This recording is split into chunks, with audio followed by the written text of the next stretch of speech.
प्यारे बच्चों, आज हम 7वीं कक्षा का अध्याय 5 पढ़ेंगे और ये मैं आपको पूरा सारांश में पढ़ाने वाले हूँ।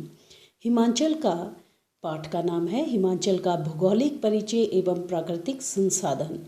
हिमाचल प्रदेश में पूर्ण राज्यत्व दिवस के अवसर पर विद्यालय के सेवानिवृत्त प्रधानाचार्य को मुख्य अतिथि के रूप में बुलाया है। सभी बच्चों ने व स्कूल के प्रधानाचार्य जी उनका स्वागत करते हैं। मुख्य अतिथि उन्हें बताते हैं कि हिमाचल प्रदेश पर्वत श्रृंखला में बसा प्रदेश है। इस प्रदेश को 3 प्राकृतिक खंडों में बांटा गया है।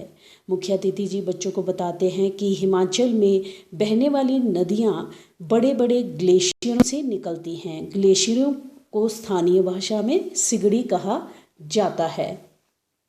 हिमाचल प्रदेश का सबसे बड़ा ग्लेशियर लाहौल स्पीति ज़िले में है।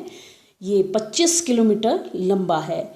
इससे चंद्रा नदी निकलती है। ब्यास नदी रोहतांग दर्रे के पास ब्यास कुंड से, और सतलुज नदी मानसरोवर से, और यमुना नदी यमुनोत्री उत्तराखंड से निकलती है। रावी कांगड़ा जिले के बड़ा भंगाल क्षेत्र से निकलती है। कुछ अन्य सहायक नदियाँ तथा खड्डे भी हिमनदों से निकलती हैं। तो कल्याण प्रश्न पूछता है मुख्य अतिथि जी, 12मासी नदियाँ क्या होती हैं? जिनमें मुख्य अतिथि जी बताते हैं जिनमें 12 महीने पानी रहता है उन्हें 12मासी नदियाँ कहा जाता है। यहाँ की जलवायु समशीतोष्ण है क्योंकि ये भाग कर्क रेखा से ऊपर है।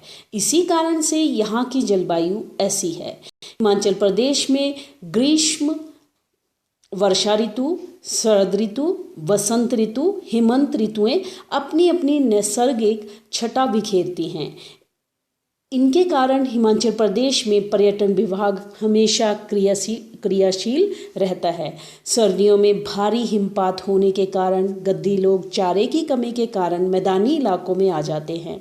सिरमौर जिले में रेणुका झील सबसे बड़ी प्राकृतिक झील है। तो प्राकृतिक झीलें जो हैं हमारे हिमाचल में, कुल्लू में भृगु दशहर, किन्नौर में नाको, लाहौल स्पीति में चंद्रताल व सूरजताल, मंडी में रिवाल्सर, पराशर, कुमारवाह, चंबा में मणिमहेश, खजियार, लामडल, घड़ासरू, कांगड़ा में डल व करेरी झील, शिमला में चंद्रनाहन व तानू, जुब्बल आदि प्राकृतिक झीलें हैं।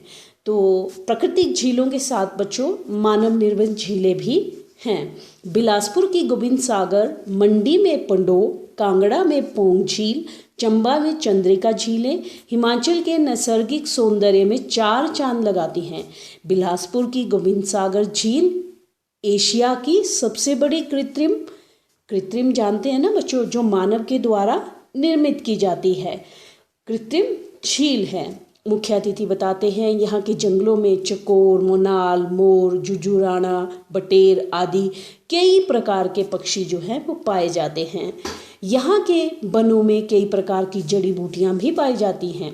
घाटियाँ हिमाचल प्रदेश में बहुत सी सुरम्य एवं उपजाऊ घाटियाँ हैं। मंडी की बल घाटी, बिलासपुर की दावी घाटी, किन्नौर की रोपा घाटी, लाहौल स्पीति की पिन घाटी, सिरमौर की कायरदा दून घाटी, सोलन की कुनिहार घाटी आदि ऐसी ही घाटियां हैं। ये घाटियां सभ्यता व संस्कृति की केंद्र है। इन घाटियों के बीच में से कुछ नदियां गुजरती हैं जिनके कारण ये घाटियां अत्यधिक उपजाऊ हैं।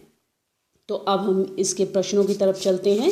हिमाचल प्रदेश को कौन से 3 प्राकृतिक खंडों में विभाजित किया जाता है? हिमाचल प्रदेश को वायव्य हिमालय, मध्य हिमालय और बृहत्तर या महान हिमालय, इन 3 प्राकृतिक खंडों में विभाजित किया गया है। तो बच्चों ऐसे प्रश्नों के उत्तरों का पता नहीं चलेगा, तो आप ध्यान से देखना, किताब में आपको ये आंसर मिलेगा। हिमाचल प्रदेश की 5 नदियों के नाम लिखो: रावी, ब्यास, सतलुज, चंद्रभागा तथा यमुना। हिमाचल प्रदेश रावी का उद्गम स्थान कौन सा है? रावी का उद्गम स्थान कांगड़ा जिले के बड़ा भंगाल क्षेत्र से होता है। सतलुज नदी का उद्गम स्थान मानसरोवर सतलुज नदी का उद्गम स्थान है। ब्यास नदी का उद्गम स्थान रोहतांग दर्रे के पास ब्यास कुंड से है। गद्दी भेड़ बकरियां लेकर निचले क्षेत्रों में क्यों जाते हैं? तो बच्चों ये प्रश्न आपने छठी में भी पढ़ा है। गद्दी भेड़ बकरियां लेकर निचले क्षेत्रों में इसलिए जाते हैं क्योंकि सर्दियों में पहाड़ों पर भारी हिमपात होने के कारण वहाँ भेड़ बकरियों को चारा नहीं मिलता है और चारे की कमी के कारण जो है वो मैदानी इलाकों में आ जाते हैं। धन्यवाद।